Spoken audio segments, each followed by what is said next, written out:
Ooh, welcome everyone to the Daily Juice Podcast on the Betting Pros Network. I'm your host, Sean Stacking the Money Green. Give me a follow on Twitter at Sean T. Green. And as always, Daily Juice is being brought to you by BetMGM. Use the promo code JUICE and a $10 bet turns into $200 if either team scores a touchdown. College and pro football. All right, let's get to it. 2-2, but up a little bit. Not a great week, down 11 units. RIP that week. The winning week starts today. Do like starting these on a Monday. Got a bunch of Monday Night Football props I like. Even a little side and total action as well. Because this is a gambling show. Got to give out a side for Monday Night Football and some fun props. Before we get to that, let's get to the picks. 2-2, like I said. Bucks couldn't get it done. Man, that was frustrating. That 2-point conversion to tie up the game. Tom Brady couldn't get the play in time. Maybe he's thinking about Giselle. Oh, my God, she's going to be angry at me for playing football. Who knows what's going on there? I mean, Packers didn't look great either, but, hey, I mean, it's not easy to go in Tampa, especially when it's hot like that and get a win, so hats off to them. I am, speaking of hats, I am going with the backwards hat. Technically a winning night last night, so it starts today, so I'm going to keep the backwards hat. Let's get a little streak going. 49ers, I mean, again, I think we lost both games here by what? Even with the spreads combined, like 4 points or whatever it was. Not ideal. Jimmy G running out of the end zone. That was great news for Dan Orlovsky. 49ers fans who are happy moving on to Trey Lance, I understand when you have a game like that with Jimmy G. Still felt like maybe he pulls it out there in the end.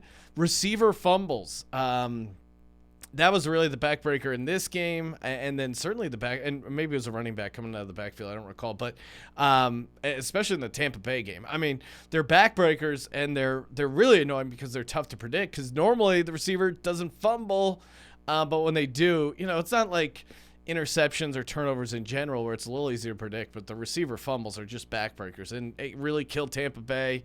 Obviously, the fumbles killed the 49ers as well, and if you're a Niners fan, I think the biggest concern is Trent Williams. I mean, we'll see how much time he misses, but Jimmy G without Trent Williams there to anchor that line, Shanahan's going to have to scheme up a lot, so that's going to be tough. Miami Dolphins got the win, got the cover. Cover really never felt in doubt, and as a guy who's talked a ton of trash on Tua, got knocked out of the game, somehow was okay and came back in the game. Again, I'm not a doctor.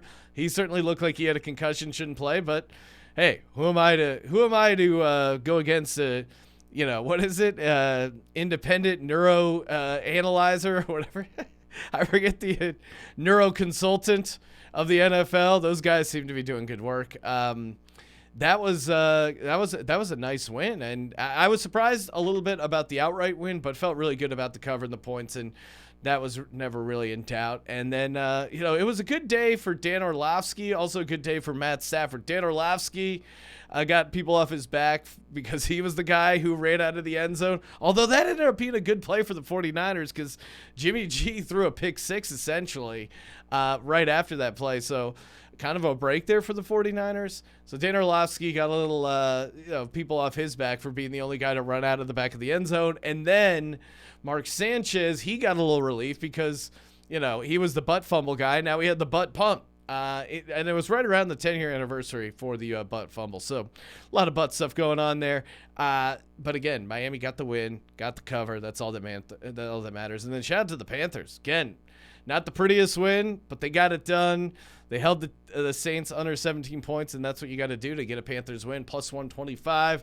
So that helped us get a winning week there, a winning Sunday. Hey, you know what? Speaking of winning, what about winning this DeAndre Swift jersey I got up on the screen? All you got to do is go to youtube.com/bettingpros, hit subscribe, comment on this very video.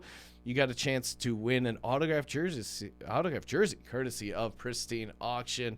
That thing looks so sweet. And Lions 3-0 against the spread. Unfortunately, only 1-2. Dan Campbell just covers spreads. Not necessarily win games, but covers spreads. All right, get some props here for Monday Night Football. Give me Micah Parsons over 0.75 sacks. That's plus 105 over on DraftKings. They set it at 7.5, so if he gets like a half a sack, that doesn't count. You got to get that full sack. I mean, he's already got 4 sacks on the season, 2 in each game. I know he's dealing with an illness, but again, these guys, they'll put in that IV bag, he'll be good to go, I think, come tonight. Daniel Jones has taken 8 sacks so far this season. It's just tough to imagine a world where Daniel Jones doesn't take a sack on Monday Night Football, courtesy of Micah Parsons. Again, you won't hear me compliment Cowboys that often on the show, but hats off to Micah Parsons, Penn State guy. We are Penn State, and I think they can move him around a bit, find a good matchup. So I love that. I love that prop over 0.75 sacks for Micah Parsons. Next prop I like, Tony Pollard over 17.5 receiving yards, minus 115 over on DraftKings. The Giants have had trouble in general covering the running backs out of the backfield. In the passing game there's still a chance they use Tony Pollard in some sort of split out role. 17.5 feels very doable for him. I think if you're the Dallas Cowboys, you want to scheme up some easy wins for Cooper Rush. Continue to, again, maybe not be super aggressive or as aggressive as you would if you had Dakota Rain Prescott behind center there. Betting Pros projects this up to 21.5 receiving yards, so I feel pretty good here with the over 17.5 receiving yards.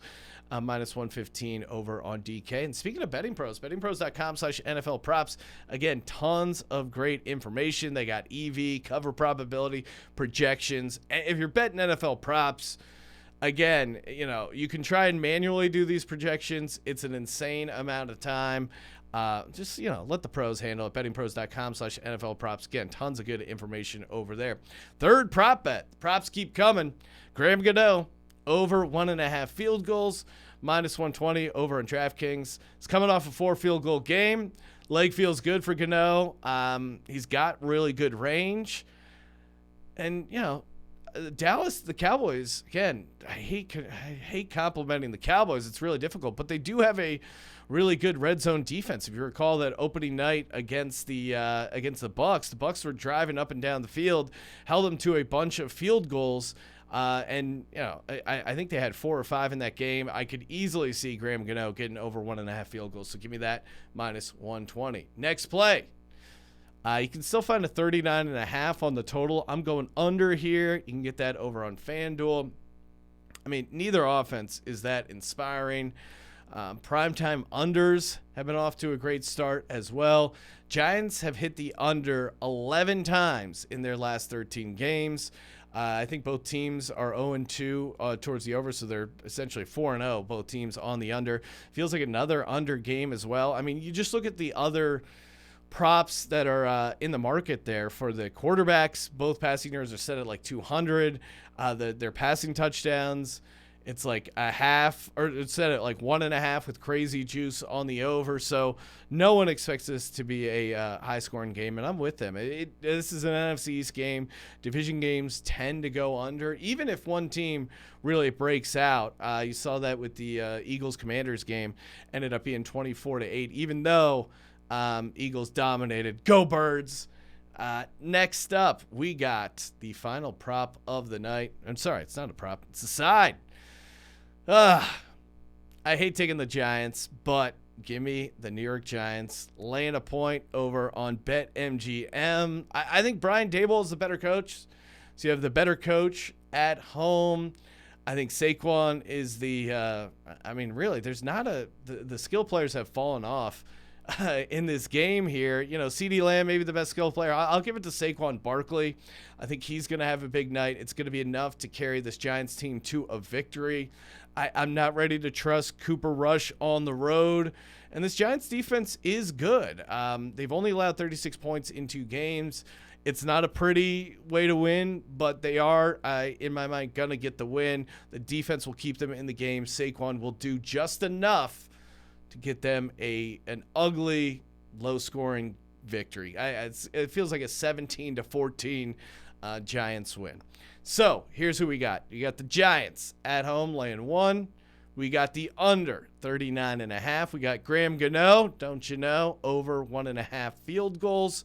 Got Tony Pollard over 17.5 receiving yards, and Micah Parsons over 0.75 sacks. And I will be giving out some first touchdown bets in the bettingpros.com/chat Discord. So hit me up if you guys want those. And remember, BetMGM, promo code JUICE, $10 bet gets you $200 if either team scores a touchdown. Follow us on TikTok at BettingPros. Follow me on Twitter at Sean T. Green. Check out my other show, the Sports Gambling Podcast. You guys know what to do. Subscribe, rate, and review. And as always, don't forget to let it ride.